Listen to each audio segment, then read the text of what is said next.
Vous écoutez Minuit passé.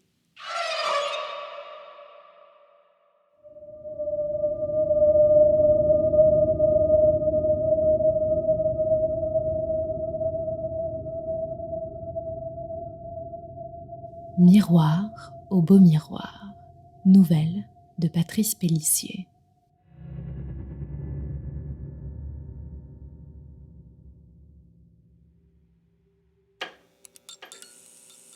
Le néon clignota 2 ou 3 fois puis s'alluma, diffusant une lueur étrange et verdâtre.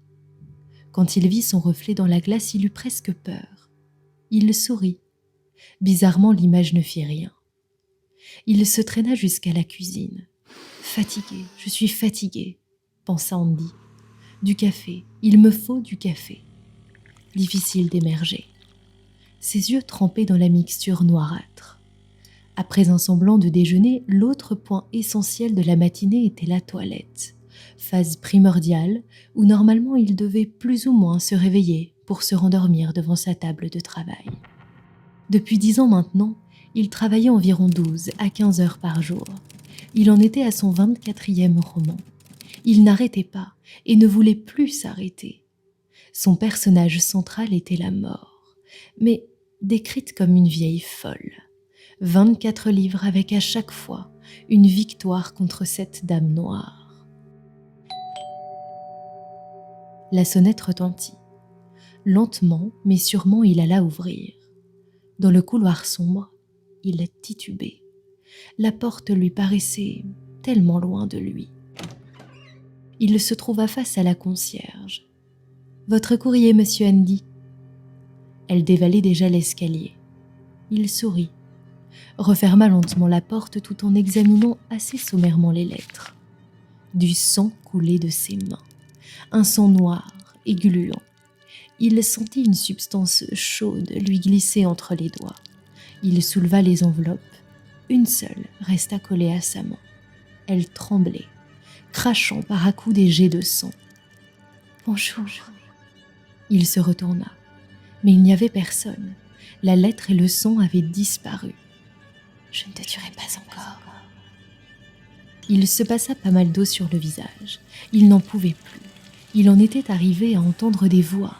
Le miroir ne lui renvoyait plus qu'une image floue. « Détends-toi, tu vas mourir. » Il redressa la tête et vit dans la glace son visage, blanc, souriant. Il secoua la tête, ferma les yeux, regarda à nouveau. Dans le miroir, il souriait toujours. « Tu vois, tu es au bord de la déprime. Moi, la vieille folle, comme tu aimes le dire, des crétins de lecteurs.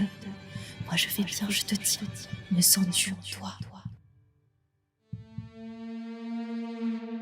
Cette voix lui fracassait le crâne. Entre deux spasmes, il fixa le miroir. Il se vit rire aux éclats, puis son image se transforma. Et lentement, un visage de vieille femme apparut. Des yeux cerclés de feu le pétrifièrent. « Tu vas mourir bientôt. Profite bien de la vie, scribouillard. Regarde, 1 minute de ton temps précieux vient de mourir. » Il se rua sur sa machine, voulant retranscrire sa peur, mais seuls 2 chiffres apparurent. 2, 4, 2, 4, 24, 24, 24 romans fous, je deviens fou. Il jeta furieusement sa machine, lança les feuilles à travers l'immense pièce. « Tu as peur, n'est-ce pas ?»« Non, je n'ai pas peur. Tu n'es rien, tu entends rien. J'aime te voir ainsi, tu m'amuses. Continue, oui, continue. » Depuis environ 2 heures, tout était calme. Plus de voix et d'hallucinations. Affalé dans un Voltaire, le regard vide, un verre à la main, il comptait. 1, 2, 3, 21, 22, 23, 24. Après s'être habillé en 30 secondes, il quitta son humble demeure, en riant très fort et proférant des injures. La rue était déserte comme tous les dimanches. Il marchait droit devant lui, n'osant pas se retourner. Il devait s'éloigner. Mais de qui ? De quoi ? Il ne pouvait marcher éternellement. Où aller un dimanche après-midi ? Café, exposition, cinéma ? Oui, le cinéma. Là, il serait tranquille. Il choisit le meilleur navet. Il arriva tout juste au début de la projection. Le film commença. Étrangement, il était seul. « C'est normal, suggéra-t-il. Nous sommes dimanche. Le temps est mauvais. C'est de la folie de sortir. Tu as raison, madame. Tu n'aurais pas dû sortir. C'est très dangereux. Sois prudent. La douleur présente une nouvelle fois le ravager.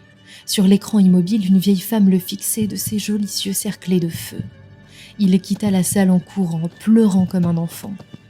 Dehors, la rue avait disparu. Où vas-tu ? Reviens dans mes bras. Il se jeta dans le vide. Il eut l'impression de tourner. Je te dis, tu es à moi. La voix s'amplifia. L'écho la renvoya à l'infini. Eh bien, mon ami, relevez-vous. Vous êtes dans la rue, ne l'oubliez pas. Il se releva difficilement. Il vit devant lui un agent de police. Il le fixa. « Aidez-moi » cria-t-il. « Aidez-moi » Les yeux rouges, le visage ravagé. « S'il vous plaît » murmura Andy.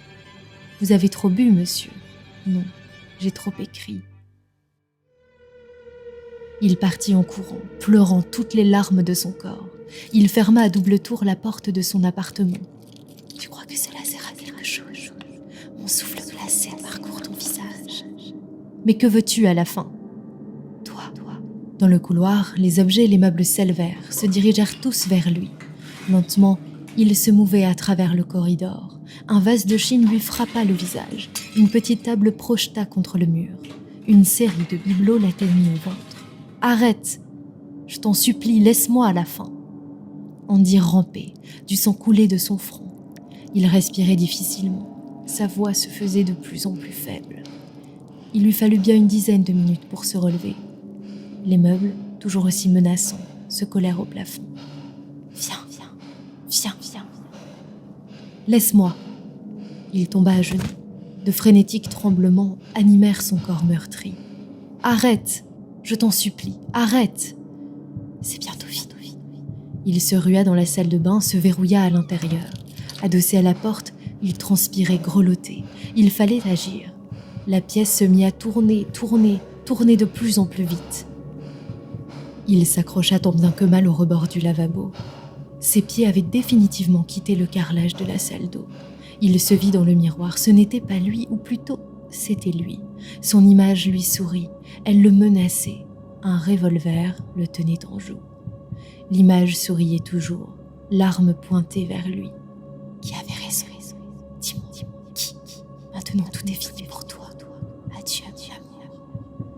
Il fit 2 ou 3 pas à reculons, l'arme toujours braquée vers lui.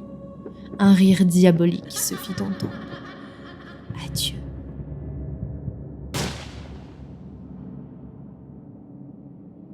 Le coup partit. Il lâcha prise et tomba.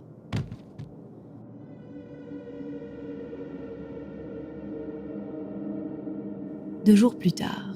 « Qui a découvert le corps ?» demanda l'inspecteur. « La concierge » répondit un agent de police.